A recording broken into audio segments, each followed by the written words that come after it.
अस्सलाम वालेकुम दोस्तों, मेरा नाम है अली उमर सद हमेशा की तरह मौजूद है दाऊद और आप देख रहे हैं इस वक्त अली एंड दाऊद शो। किसको देखना बनता है। दोस्तों ने आप लोग से बात करने जा रहे हैं। बात करेंगे जी आज आपके साथ इंडिया के पास आ चुका है एक बड़ा मौका जो कि पाकिस्तान ने अपने हाथ से गंवाया है। नंबर 1 बनने का ओडीआई रैंकिंग में कैसे बन सकता है इंडिया नंबर 1 ओडीआई रैंकिंग में, वो आपको बताएंगे। और बात करेंगे जिसके बाद जो हमारे पास अपडेट आ रही है वो आ रही है इंडियन वुमेन की आईपीएल को लेकर इतने महंगे राइट्स बिक गए। ये क्या है दया, ये हो क्या रहा है दया, पता लगाओ इसके पीछे क्या कारण है, इसके ऊपर ही बात करेंगे। तो अगर आप हमारे चैनल पर नहीं और पहली बार आए तो चैनल को सब्सक्राइब करें और साथ के बेल आइकन को दबाना। तो बात का आगाज करते हैं नंबर 1 खबर के साथ जो हमारे पास आ रही है। जो नंबर 1 खबर आ रही है हमारे पास वो खबर यही निकलकर सामने आ रही है कि जो इंडियन टीम, पहले वुमेन पे बात कर लेंगे।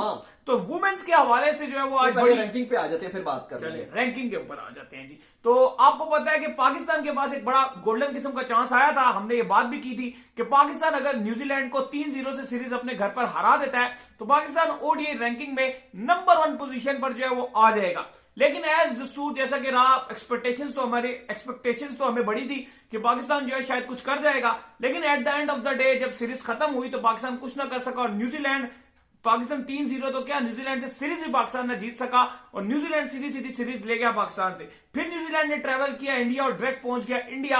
अब बुध के दिन जो है न्यूजीलैंड और इंडिया के दरमियान पहला ओडीआई खेला जाना है। लेकिन इंटरेस्टिंग फैक्ट ये है कि अब अगर यही रोल इंडिया ने अदा कर दिया, यानी कि इंडिया ने अगर दाऊद साहब 3-0 से न्यूजीलैंड को मार दिया तो इंडिया बन जाएगा नंबर 1 इन ओडीआई। लेकिन बिल्कुल इस टाइम बड़ी खबर यह है कि पाकिस्तान के पास एक बड़ी गोल्डन अपॉर्चुनिटी थी कि न्यूजीलैंड को 3-0 से मारते और नंबर 1 पोजीशन न्यूजीलैंड से छीन लेते। लेकिन बदकिस्मती ये रही कि खैर 3-0 से जीतना क्या, हम तो 2-1 से भी नहीं जीत सके। और हुआ अच्छी बात हमारे लिए यह थी कि क्योंकि न्यूजीलैंड नंबर 1 पर थी तो उनसे हारने के बावजूद हमारी रैंकिंग में कोई फर्क नहीं पड़ा। हम पहले तो चौथे पर गए थे, फिर वापस 5वें पर ही आ गए और पहले भी हम 5वें पर ही मौजूद थे। तो हमारी रैंकिंग बदस्तूर 5वीं ही रही है। लेकिन इसके बाद अगर मैं आपको इस टाइम लेटेस्ट आईसीसी की रैंकिंग्स बताऊं तो नंबर 1 पर बरजमान है न्यूजीलैंड 117 पॉइंट्स के साथ। इंग्लैंड मौजूद है दूसरे नंबर पे 113 पॉइंट्स के साथ।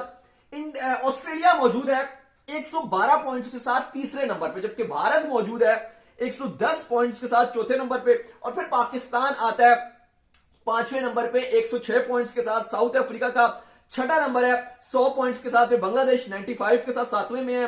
फिर श्रीलंका 88 पॉइंट्स के साथ 8वें में है। मकसद यह है कि बहुत ही कम फर्क है जितनी भी रैंकिंग्स है, स्पेशली ये श्रीलंका की अगर आप पॉइंट्स देखें तो ये 8वें नंबर पे मौजूद है आईसीसी की ओडीआई रैंकिंग में और इनके पॉइंट्स हैं 88। और न्यूजीलैंड नंबर 1 पे मौजूद है, इनके पॉइंट्स 117। कोई इतना फर्क नहीं है, 2-2 4-4 3-3 पॉइंट्स के साथ रैंकिंग बन रही है। अब इंडिया और न्यूजीलैंड की सीरीज शुरू होने वाली है परसों से इनकी सीरीज शुरू हो रही है 3 ओडीआईस की। अगर इंडिया ने 2-0 से मार दिया या 3-0 से मार दिया, हाँ अगर बारिश हो जाती है, वो तब की बात कर रहा हूं कि अगर बारिश हो जाती है और मैच नहीं हो पाता तो भी इंडिया के पास अपॉर्चुनिटी रहेगी। लेकिन 2-1 से नहीं, 2-0 से या 3-0 से इंडिया को जीत रहे हैं। अगर इंडिया ये जीता है तो क्योंकि न्यूजीलैंड है नंबर 1 पे तो उनके पॉइंट्स में आएगी कटौती और इंडिया को ज्यादा पॉइंट्स मिलेंगे। श्रीलंका वाली सीरीज जीतने का इंडिया को इतना फायदा नहीं हुआ क्योंकि श्रीलंका की जो रेटिंग्स थी वो कम थी। लेकिन इंडिया अगर न्यूजीलैंड को हराता है तो इंडिया की रैंकिंग में हर हाल में फायदा होगा। इवन अगर इंडिया सीरीज हार भी जाता है 2-1 से तो इंडिया की रैंकिंग में फर्क नहीं पड़ेगा। इंडिया बदस्तूर हारने की सूरत में, अगर इंडिया 2-1 से ये सीरीज हार जाता है तो बदस्तूर चौथे नंबर पर ही रहेगा। लेकिन बहुत बड़ा मौका है इंडिया के पास और इंडिया की जो फॉर्म लगी हुई है वो आप सबके सामने है। लगातार विराट जिस तरह से रन्स कर रहे हैं, सूर्य कुमार यादव रन्स बना रहे हैं, ऊपर से ओपनर रन्स करके दे रहे हैं और मोस्ट इंपोर्टेंट जो पार्ट पे प्ले कर रहे हैं वो इंडिया के बॉलर्स प्ले कर रहे हैं। स्पेशली सिराज जिस तरह के अटैकिंग ऑप्शन बने हुए और कुलदीप जो बॉल घुसा देते हैं, पता नहीं किधर से अनप्लेबल हो गए, किधर से कुलदीप ने जो शनाका को बोल्ड किया, मैंने आज दोबारा देखा है शनाका का बोल्ड यार, वो दोबारा मुझे बाबर आजम ने याद दिला दी। वही लोग भी ये बात कर रहे थे, मैं वही वीडियो देखी, 2019 वाली बोल्ड डाला है वो अनप्लेबल हो गया था बिल्कुल बैट और पैड में से जो थोड़ा सा गैप था उसके अंदर से बॉल गई है। सिराज ने भी बात की थी मैच के बाद, वो यही बात कर रहे थे कि बड़ा सपोर्ट किया था मुझे रोहित ने, क्योंकि रोहित चाहते थे कि किसी तरीके से मैं अपनी 5 विकेट से कंप्लीट कर लूं, इसलिए मुझसे 10 ओवर कराए गए। इवन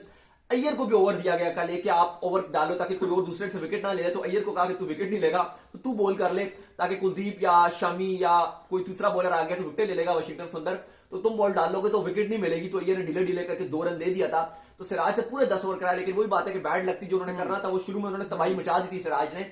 5 विकेट्स नहीं लिए। तो बड़ा अच्छा गेस्चर दिया रोहित शर्मा ने कि एक प्लेयर जो अच्छी परफॉर्मेंस दिखा रहा है तो उसको कि वो माइलस्टोन अपना अचीव नहीं, हमने बड़ी जगह देखा है कि वो बड़ा एक जबरदस्त स्पोर्ट्समैन ना सिर्फ अपनी टीम के लिए बल्कि दूसरी टीम के लिए बड़ा अच्छा किरदार अदा करते हैं। आपको याद होगा कि शनाका जो है वो सेंचुरी के करीब थे, क्या किया था उन्होंने मना कर दिया शामी को कि आप मैन कैट जो होता है आपके उसका रन आउट नाम रख दिया गया, वो नहीं कर रहा, तो बड़ी अच्छी बात है। अच्छा जी, कमिंग बैक टू रैंकिंग, मैं बात ये कर रहा था कि अगर इंडिया 2-1 से जीतता है, यानी कि अगर इंडिया एक मैच इसमें हार जाता है और 2 मैच जीत जाता है, फिर क्या होगा भाईजान? फिर भी इंडिया की रैंकिंग होगी अपडेट और इंडिया अब शायद पहले पर तो नहीं जाएगा, लेकिन इंडिया आईसीसी ओडीआई रैंकिंग में नेक्स्ट बुध तक इंडिया 2 नंबर पर पहुंच जाएगा, यानी कि इंडिया ऑस्ट्रेलिया और इंग्लैंड इन दोनों को पीछे छोड़ देगा हर हाल में।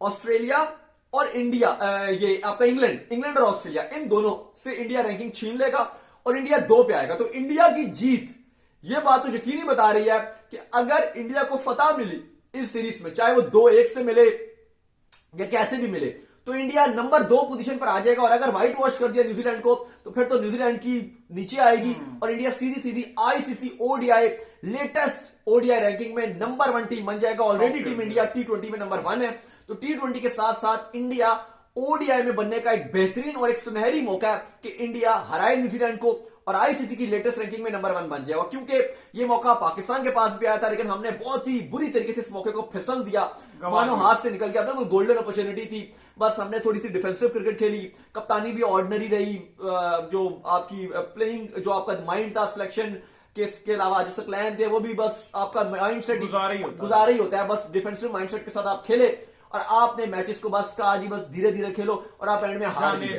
जाने दो जो रही कसर थी वो आपकी बॉलिंग ने पूरी कर दी, बेकार किस्म की बॉलिंग हुई और आपकी बैटिंग भी बेकार ही थी, तो आपकी कप्तानी में भी कोई खास चीज नजर नहीं आई, बेकार ही कप्तानी भी थी, तो आप तो हार गए। तो बहरहाल कहानी आपके हाथ से निकल गई थी, लेकिन अब इनके पास मौका आ गया वही, क्योंकि न्यूजीलैंड ने नंबर 1 टीम है जहां जाएगी, क्योंकि आपको बताया मैंने पहले ही कि जो पॉइंट्स है बहुत कम का फर्क है, तो सबके पास अपॉर्चुनिटी है। तो न्यूजीलैंड नंबर 1 है, अगर पाकिस्तान नहीं हरा सका, लेकिन अगर न्यूजीलैंड हरा देगा तो गोल्डन अपॉर्चुनिटी। और इंडिया के लिए इसलिए बड़ा फायदा अली कि ये तो होगा, विराट के पास भी बड़े मौके हैं। खैर बाद में बात करेंगे अगले शोज में कि विराट बड़े बड़े रिकॉर्ड्स मजीद तोड़ सकते हैं इस सीरीज में, जो न्यूजीलैंड के साथ सीरीज है। लास्ट 4 मैचेस में विराट ने 3 सेंचुरियां मारी, जिसमें 2 श्रीलंका के अगेंस्ट मारी हैं, एक बांग्लादेश के अगेंस्ट मारी है। रन्स के अंबार लगा रहे हैं। जो श्रीलंका वाली सीरीज थी, विराट को मैन ऑफ द मैच का भी अवार्ड दिया गया, मैन ऑफ द सीरीज का भी अवार्ड दिया गया। तो विराट का जो बल्ला है वो चल जाना इंडिया के लिए एक बड़ी अच्छी बात है। दुनिया भर में ट्रेंड कर रहे हैं विराट कोहली इस टाइम अपनी फॉर्म की वजह से, कि विंटेज विराट कोहली जो धोनी के अंदर खेलता था, विराट कोहली को आ गया। विराट का जब बल्ला चलता है तो तब बीसीसीआई को इस पॉइंट ऑफ व्यू से बड़ा फायदा होता है कि ब्रॉडकास्टिंग के राइट्स और महंगे हो जाते हैं, और महंगे होते हैं। अभी जो न्यूजीलैंड वाली सीरीज है वो आपकी 100 से ज्यादा व्यूअरशिप पे जाने वाली है, बहुत हाई व्यूअरशिप जाने वाली है, क्योंकि फैंस एक डेस्परेट देखना चाहते हैं विराट कोहली को कि वो न्यूजीलैंड के अगेंस्ट कैसा खेलेगा। अभी चलो श्रीलंका को तोड़ दिया, बांग्लादेश को तोड़ दिया, अफगानिस्तान को भी सेंचुरी मार दी, तो अब न्यूजीलैंड के अगेंस्ट विराट कोहली सेंचुरी मारेंगे तो ये सीना कंट्री की टीम है ना, बड़ी टीम है, तो इसके अगेंस्ट जब विराट सेंचुरी मारेंगे तो एक अलग किस्म की हाइप बनेगी। क्योंकि देखो एक चर्चा तो था कि अगर आप एक डिबेट भी चल रही थी कि जैसे बाबर थे उस तरह से बैटिंग बाबर ने अच्छी की, लेकिन एंड में बाबर गेम को खत्म नहीं कर सके न्यूजीलैंड की बॉलिंग के आगे, तो वो भी अब कहानी है विराट का भी फिर टेस्ट है कि अगर बात कर रहे थे कि ठीक है जी बाबर नहीं कर सके तो क्या विराट कर सकेंगे, ये भी पर सवाल है कि ठीक है चलो श्रीलंका तो एक अलग ओपोनेंट है ना, ये सेम ही वही ओपोनेंट है, न्यूजीलैंड वही ओपोनेंट है, वही स्क्वाड है, एक आध प्लेयर आगे पीछे हो तो अलग बात है, वो है एक सऊदी वगैरह रेस्ट ले रहे हैं एक आध, लेकिन बाकी वही टीम है। तो मजा ये आएगा कि क्या विराट वही लेजेसी जो उन्होंने श्रीलंका के अगेंस्ट की थी वही फॉलो करेंगे, तो कहीं ना कहीं वो भी एक अलग भी डिबेट चल रही है। तो लेट्स सी कि विराट कोहली की बैटिंग बड़ा इस बार मजा आने वाला है कि जो न्यूजीलैंड की बॉलिंग है, लॉकी फर्गुसन है, स्ट्रॉन्ग बॉलिंग लाइनअप है, इसके अगेंस्ट विराट कोहली कैसे खेलेंगे। और अगर इसी स्टाइल में खेले जैसे श्रीलंका के अगेंस्ट खेले थे, वो तो फिर ताबड़तोड़ स्टाइल था, तो एक बार सेट हो गए अगर, तो उसके बाद तो फिर विराट कोहली के छक्के चौके ताबड़तोड़ी बैटिंग नजर आई है। और अभी मेरा मानना है कि क्रिकेट आपकी कॉन्फिडेंस से खेली जाती है। विराट कोहली के पास जो इस टाइम कॉन्फिडेंस आया है ना, जो पिछले अगर आप देखो 2020 और 21 में वो कॉन्फिडेंस नहीं था उसके पास, डाउन थे, मेंटल, उन्होंने खुद भी बोला कि यार मेरे साथ कोई था नहीं, मुझे कोई सपोर्ट नहीं कर रहा था, महेंद्र सिंह धोनी के अलावा किसी ने मुझे बात नहीं की, किसी ने फोन नहीं किया, अपनी वाइफ अनुष्का का बड़ा उन्होंने थैंक्स किया कि वो मेरे साथ रहती थी, मोमेंट पे खड़ी रही उनके साथ। लेकिन अब अगर आप देखो तो वो डिफरेंट कहानी है। अब विराट कोहली के पास वो कॉन्फिडेंस है, से वो मुश्किल टाइम से गुजार लिया और सीखते आप बहुत कुछ, लोग कहते हैं ना, और विराट ने बल्कि बात किया और ये नेचुरल भी बात है कि आप अच्छे वक्त से नहीं कुछ खास सीखते, मुश्किल वक्त वो आप टाइम खाली एंजॉय करते हो, आपके हर टाइम आपके इर्द गिर्द लोग रहेंगे, फैंस रहेंगे, मीडिया रहेगी, और अगर आप नहीं भी सेलिब्रिटी, आप नॉर्मल भी इंसान है, आपको पता होगा अगर आपका अच्छा टाइम चल रहा है, आप खुश हो, आप एंजॉय करते हो, लेकिन जब बुरा वक्त आता है आप बहुत सीखते हो, क्योंकि उससे आपको निकलना खुद होता है, आपको एफर्ट करना पड़ता है। और ये विराट ने दुनिया के सामने सीख रखी है। और अब तो विराट का अच्छा टाइम चल रहा है, तो फिर अच्छा टाइम जब विराट का चलता है तो फिर आपको पता है कि वो किंग है, GOAT, greatest of all the time, वही नजर आते हैं। सचिन के रिकॉर्ड तोड़ दिए, कल महिला जयवर्धने का रिकॉर्ड तोड़ दिया, अभी ODIs में लग ही रहा है कि वर्ल्ड कप 2023 तक ये रिकी पॉन्टिंग का रिकॉर्ड भी तोड़ देंगे।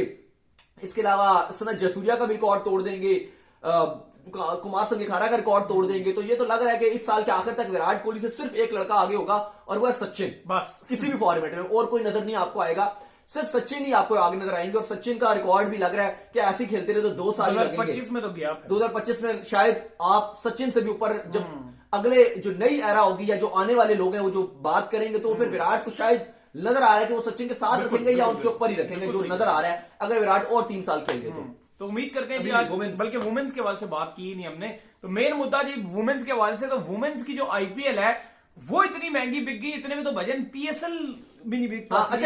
अच्छा, मैं थोड़ा सा वो बैक से बात कर रहे थे न्यूजीलैंड वाले में, विराट की बात कर रहे थे, तो अली साहब अगर यही विराट ने कोई एक सेंचुरी और मार दी तो ये नंबर 1 पोजीशन भी ले लेंगे। इनकी भी रेटिंग लाइन में लगी, इनकी भी बड़ी जंपे मारे रैंकिंग में, तो इनके पास भी बड़ी अपॉर्चुनिटी है कि विराट भी नंबर 1 बन सकती है। अच्छा अली साहब, वुमेन्स के IPL का ऑप्शन हुआ है और बात वही है कि करोड़ों रुपए की कहानी बिकी है। इवन अगर आप बाकी लीग्स की बात कर लो, जितनी भी लीग्स हैं, जितनी भी लीग्स खेली जा रही हैं, Caribbean Premier League, BPL, Big Bash, आपका PSL भी इसको में ले लें आप, और कौन सी लीग्स हैं, T20 ब्लास्ट हो गए, कोई भी जो लीग है, वो जो मेंस की लीग की मैं बात करूं, वो इस वुमेन्स की कंपटीशन में नहीं आ रहा। इनकी जो राइट्स बिके हैं, जो वुमेन्स के बिके हैं, वो एक बिका है जी 951 करोड़ में और दूसरा 1000+ करोड़ में। ये मिल मिला के अगर आप देखोगे तो ये 2000 करोड़ के बिके हैं, 2000 करोड़ इंडियन रुपीज में। और ये PKR में करोगे तो तकरीबन 5000 करोड़ ये बन जाता है। 5000 करोड़। हमारी जो PSL है, वो जो अभी आपने एक सेशन का ये जो दे रहे हैं, तकरीबन 400 करोड़ आपका जो है, वो आप एक सेशन आपका जो एक मीडिया राइट्स है, एक आप कह लो कि जो PTV और A स्पोर्ट्स ने जो मिलकर इसकी बिडिंग की थी, वो तकरीबन 400 करोड़ का एक PSL करवाते हैं। तो ये 4 साल का ये है, 2023 से 2027 तक का। अगर आप उसको कन्वर्ट कर लो, बाकी जितनी भी लीग्स हैं अगर आप कर लो 400 500 को अगर आप 4 टाइम भी कर लो तो 1600 करोड़ बनता है। तो कहां 1600 करोड़ और कहां वुमेन्स के अकेले में 5000 करोड़। तो ये अगर आप फर्क देखें तो IPL एक बार फिर ये वुमेन्स की भी बता रही है जी कि ये सबसे जो बाकी जितनी भी, अब बांग्लादेश की अगर आप ले लो तो बांग्लादेश को जो मीडिया राइट्स है वो कहा जा रहा है जी 200 करोड़ से भी नीचे है, 200 करोड़ से भी नीचे उनका एक मीडिया राइट्स है BPL का। तो अगर आप इसको 4 साल से कन्वर्ट करो तो कितना बनेगा? 800 करोड़। 800 करोड़ बन जाएगा। तो कहां 800 करोड़ बांग्लादेश की प्रीमियर लीग के और कहां ये अकेली वुमेन की। वुमेन तो क्रिकेट देखी नहीं जाती इतनी। व्यूअरशिप बहुत है इंडिया की, मसला ये है। हाँ, मेन ठीक ये है कि व्यूअरशिप और वो 5000 करोड़। वही अगर आप T20 ब्लास्ट की ले लो तो वो कहा जाता है जी कि वो भी 150-200 करोड़ के दरमियान आपकी सिस्टम होता है। बिग बैश ले लो, वो आपकी 500 करोड़ की बिक जाती है। अभी उन्होंने कुछ बताया था 600 करोड़ का एक सेशन बिक जाता है। तो कोई भी दुनिया की लीग, CPL ले लो, वो भी 250 करोड़ 200 करोड़ की बात होती है। एक मैं साल की बात कर रहा हूं, तो ये 5000 करोड़ है 4 साल का। तो कोई भी आप लीग कंपटीशन में ले आओ तो ये जो वुमेन की जो IPL है, पता नहीं इसको कोई देखेगा नहीं देखेगा वो तो अलग बात है, लेकिन बात नहीं देखेंगे आपको पता है वुमेन्स करते हैं। हम लोग तो कम इंटरेस्ट रखते हैं वुमेन्स में, देखते हैं कभी कभी मैच देख लिया तो देख लिया, अली शौक से देखते हैं वो अलग बात है। लेकिन कहने का मकसद ये है कि शौक से आप देखते हैं, डाल मेरे पे रहे हैं। जो वुमेन्स की है अली साहब, ये 5000 करोड़ ये बन रहे हैं PKR में। इसके अगर आप कंपटीशन में करें तो दुनिया में कहीं भी जो मेंस की लीग्स है, मेंस की लीग्स, वो भी इसके नेड़े नहीं आ रही। तो ये अब आया, अब देख लें, इंडिया की मार्केट बहुत ही बड़ी है, इसकी एक और गवाही है। तो उम्मीद करते हैं आज का हमारे शो आपको पसंद आया। वीडियो को लाइक कीजिए, हमारे चैनल को सब्सक्राइब कीजिए, साथ लगे बेल आइकन को बजाइए, और एक और काम कर लीजिए, वो ये कर लीजिए कि फेसबुक पेज को हमारे फॉलो कर लीजिए, वहां छोटी छोटी वीडियो मिलती है। फिर आप सुनते हैं नेक्स्ट वीडियो। अल्लाह हाफिज़, बाय बाय, ख्याल रखिएगा, गुड नाइट।